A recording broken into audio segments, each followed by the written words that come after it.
மனிதர்களால் முதலாக கண்டுபிடிக்கப்பட்ட மற்றும் பயன்படுத்தப்பட்ட உலோகம் செம்பு. சரியா? முதல் உலோகம் செம்பு. ரெண்டாவது இரும்பு. அதில் இரும்பை பற்றி கேட்டாங்க அப்படின்னா மனித நாகரிகத்தின் 2ஆம் கட்டம் அப்படின்னு சொல்லலாம். சரிங்களா? மனித நாகரிகத்தின் 2ஆம் கட்டம் அப்படின்னு சொல்லலாம். மனித நாகரிகத்தின் தொட்டில் அப்படின்னு சொன்னாங்கன்னா ஆற்றங்கரை. சரிங்களா? தொட்டில் அப்படின்னு சொன்னால் ஆற்றங்கரை. 2ஆம் கட்டம்னு சொன்னால் இரும்பு. அது சைடில் அப்படியே பார்த்துக்கோங்க.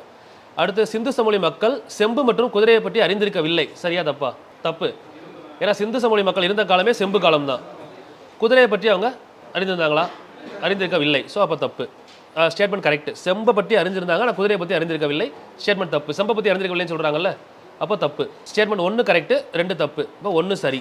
சிந்து சமவெளி மக்கள் செம்பை பற்றி அறிஞ்சிருந்தாங்க, குதிரையை பற்றி அறிந்திருக்கவில்லை அப்படின்னு வரணும்.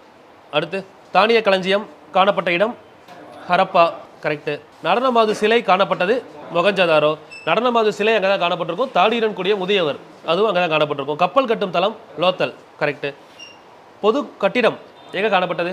மொகஞ்சதாரோ. ஸோ இது தப்பு. 4வது மட்டும் தப்புமா. இதுக்கு ஆன்சர் வந்து மொகஞ்சதாரோ. பொது கட்டிடம் காணப்பட்டது. ஸோ அதுக்கப்புறம் ஹரப்பா கண்டுபிடிக்கப்பட்டது 1921, மொகஞ்சதாரோ 1922. இந்த 2 இயரில் கொஸ்டின் கேட்கலாம். அந்த 2 தான் அதிகமாக கேட்டாங்கன்னா. அதுக்கப்புறம் கண்டுபிடிச்சவர் யார் கேட்கலாம். சரிங்களா? நீங்கள் மற்ற டிஎன்பிசி மாதிரி ஃபுல்லாக படிக்க வேணாம். இந்த 2க்கு மட்டும் நல்லா தெளிவாக பார்த்துக்கோங்க. அடுத்து ஹரப்பாவோட சிறப்பு என்னன்னு கேட்டால் தானிய களஞ்சியம்.